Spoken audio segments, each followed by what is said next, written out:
खैर, आज पिछले मंडे को आप लोग को याद हो एक प्रॉमिस के साथ छोड़ा गया था कि उस दिन समय नहीं था मेरे पास। इबिक्स का आईपीओ आने वाला है, तो उनके मैनेजिंग डायरेक्टर साहब से चर्चा हो गई थी, तो सबके सवाल जवाब ले नहीं पाया था। तब आशीष महेश्वरी साहब से पूछा था, आप अवेलेबल हो क्या अगले मंडे को? बोले हाँ, आपके सामने रेडी। तब जो जो जुड़ी थी उनसे कहा था कि आप लोग प्लीज फिर से शिरकत करिएगा, अगले मंडे को प्रॉमिस कर रहा हूं आप लोग की क्वेरी सॉल्व करूंगा। तो पुणे से मनाली मैम, अहमदाबाद से कृपा मैम जुड़ गई हैं। जो थर्ड थी उनके कोई प्रायर एंगेजमेंट थी, वो नहीं जुड़ी हैं। उनकी जगह कोलकाता से संतोष चौधरी जी आपको आपकी स्क्रीन पे नजर आएंगे। और संतोष जी को देख के लग रहा है हमारी मुलाकात हो चुकी है। संतोष में हमारी मुलाकात हो चुकी है क्या? आपकी पुरानी बहुत टाइम से आ रही हूँ। आज बस स्पेशल मेरे फादर इन लॉ का बर्थडे है, तो उनके लिए रिक्वेस्ट किया था। तो ये हम दोनों की जोड़ी है सर। यही थोड़ा सा चक्कर में नेक्स्ट सा फुल। अरे वाह, ये इनका। Happy birthday sir. हाँ, थैंक। हैप्पी बर्थडे बोले आपने? Thank you. तो बर्थडे तो विश कर दिया मैंने, और मेरे केक का क्या? केक बिल्कुल रेडी है सर, सामने एकदम रेडी से। कैसे? एक मिठाई सब रेडी है। सब कुछ ऑनलाइन ही हो रहा है, जैसे आजकल राखी भी ऑनलाइन, वो सब पूजा ऑनलाइन आती है, यहाँ पे मिठाई भी ऑनलाइन हो गई, खत्म कहानी। अच्छा, मैं आता हूँ आपके पास, आशीष सर के पास। पहले सवाल जवाब के सिलसिले की शुरुआत कर रहा हूँ भाई। सबसे पहले मनाली मैम के पास पुणे जा रहा हूं। मनाली मैम, पिछले हफ्ते टीसीएस निपटा दिया था हमने, है ना? बाकी दो क्वेरीज बची थी। आप आईटी में काम करते थे ना मनाली मैम? हाँ, आईटी मेरे पास है बहुत सारे। नहीं, आप काम भी आईटी में करते हो क्या? जॉब कर रहे हो? नहीं नहीं, मैं हाउस नहीं, वाइफ हूँ। हाउस में करो, ठीक है। मनाली मैम, अगला सवाल कौन सा? मेरे पास LNT के 46 शेयर्स है एट द रेट ऑफ 3846।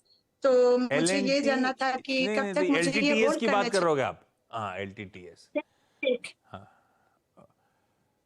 तो ये आपके भाव के आसपास है। ये लॉन्ग टर्म के लिए लिया हुआ है मनाली मैम, मैं किसी और रीजन से लिया था? नहीं, मुझे ये शॉर्ट टू मीडियम टाइम के लिए लिया था।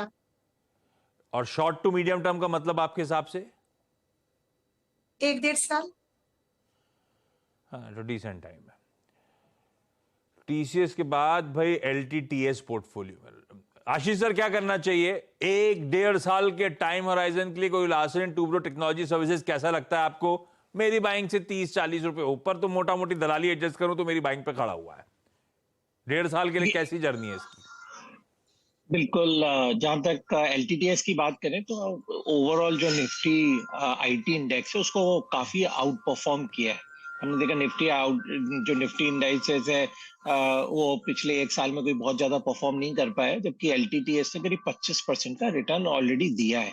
तो पहली बात तो ये है कि कंपेयर टू दूसरे स्टॉक काफी परफॉर्मर स्टॉक रहा है। दूसरी बात यह है कि कंपनी के जो परफॉर्मेंस है उसमें हमने कंटिन्यूस इम्प्रूवमेंट ही आता देखा है। कंपनी ने अभी जो SWC का एक्विजिशन किया उसका भी इंटीग्रेशन इस क्वार्टर में हमें देखने को मिलेगा, तो उसके बाद भी कंपनी के नतीजे Q2 ऑनवर्ड्स अच्छे आएंगे। मेरा मानना है जो उनका मेडिकल डिवाइस और स्पेशलाइज इंजीनियरिंग का बिजनेस है उसमें काफी ट्रैक्शन ऑलरेडी है। जरूर अपने 52 वीक हाई से अभी भी 500 रुपए नीचे स्टॉक है, और थोड़ा सा आईटी स्टॉक्स में हमने प्रेशर देखा है क्योंकि रिजल्ट सीजन शुरू होने वाला है, जिसके कारण से थोड़ा सा प्रेशर है। बट मेरा मानना है जो सेकंड रंग के आईटी स्टॉक हैं वो अच्छा परफॉर्म करते रहेंगे, जैसा पिछले क्वार्टर में भी हुआ था। तो आपको स्टॉक में बने रहने की सलाह है, और मेरा लक्ष्य स्टॉक के लिए करीब 4100 रुपए का अगले 3 से 6 महीनों के बीच है। और फंडामेंटली अच्छी कंपनी है, कहीं कोई आपको चिंता करने की बात नहीं। फंडामेंटली अच्छी, कोई चिंता की बात नहीं, और लक्ष्य यहां से ऊपर नजर आते हैं। ए आशीष सर, आवाज कैसे आ रही? ये जलतरंग कोई बजा रहा है? विंड चाइम्स हैं कि आपकी डोरबेल है? इवेंट टाइम की आवाज आ रही है क्योंकि हवा बहुत है बहुत ही मुंबई में बढ़िया। आजकल। ठीक है। अहमदाबाद से कृपा मैम आपकी स्क्रीन पे। कृपा मैम, वेलकम बैक। भाई सर। पिछली बार मजगांव डॉक की चर्चा हुई थी मेरे ख्याल से। मजगांव डॉक का स्टॉक आज फटे जा रहा है। वैसे पिछली बार क्या व्यू बना था? होल्ड ही था ना वो? हाँ, होल था सर। रिकॉर्ड हाईज है मजगांव डॉक, आज 7-8% ऊपर है। बढ़िया रहा वो कॉल, होल्ड करके चलिए भाई। कृपा मैम, अगला इंपॉर्टेंट सवाल कौन सा? सर IRFC है मेरे पास, 2000 शेयर। और ये ट्रेडिंग वेडिंग का मन था, लंबी अवधि के लिए ले रखा है? सर लंबी लंबा लॉन्ग टर्म लंबा। के लिए। IRFC आशीष सर जहां खरीदा वहीं खड़ा हुआ है, लॉन्ग टर्म के लिए कैसा? और लॉन्ग टर्म मतलब कृपा मैम कितना समय आप दोगे या क्या सोच रखा है? 5-6 साल सर। आप अपने बच्चों के लिए कर रहे थे ना? सॉरी। नहीं, मैं पता नहीं कहां कुछ भी डॉट कनेक्ट करता रहता हूं। क्या भाई IRFC आशीष सर क्या करना चाहिए लॉन्ग टर्म के लिए?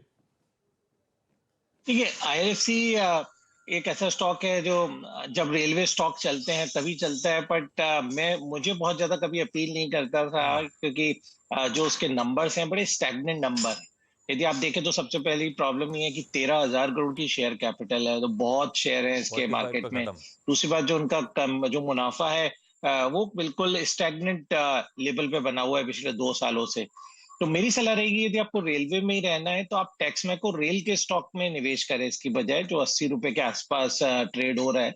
क्योंकि जो रेलवे के जो एक्सपेंशन के जो ऑर्डर्स मिल रहे हैं, जो वैगन्स के, वो इन सभी कंपनियों को मिल रहे हैं।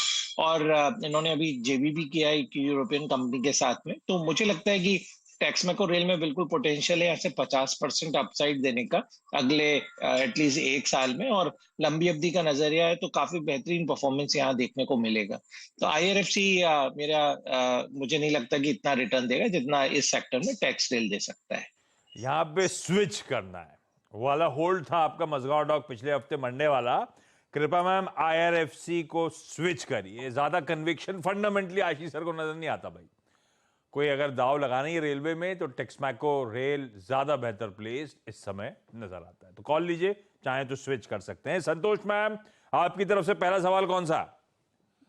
लिया है सर 210 में 1000 से। कौन सा? और लॉन्ग टर्म क्या करना, अब कितना तक जाएगा, क्या करेगा? नहीं, कौन सा स्टॉक? होल्ड स्टॉक ही करूं मिस कर या गया। क्या है? कौन सा स्टॉक बोला आपने? ITC ITC। ITC 1000 शेयर्स हैं 210 पे। यस। अरे वाह! तो बर्थडे के लिए कुछ प्रॉफिट बुक कर रहे हो या पहले से प्रॉफिट रखा हुआ है, उसी से बर्थडे सेलिब्रेट हो जाएगी? प्रॉफिट रखा हुआ है सर। उससे हो डिविडेंड जाएगा भी काम। काफी अच्छा है सर। ये मेरे फादर इन लॉ के साथ ही हम लोग करते हैं, उन्हीं का सारा गाइडेंस है सर। तो उन्हीं का सब है। वो क्या कह रहे हैं? तो ITC रखने को कह उन्हीं रहे से हैं कि बोल रहे हैं निकाल दो? क्या बोल रहे हैं वो? वो रखो, वो बोलेंगे गोल्ड है। गोल्ड है आशीष सर भाई। वो बोलेंगे दादाजी सही कह रहे हैं क्या? गोल्ड है क्या ये ITC? 210 की खरीद है, मुनाफा नहीं बांधू, होल्ड करके रखूं क्या? ये सबसे पहले तो सीनियर चौधरी जी को उनके जन्मदिन की बहुत बहुत शुभकामनाएं मेरी तरफ से। भगवान उनको दीर्घायु प्रदान करे।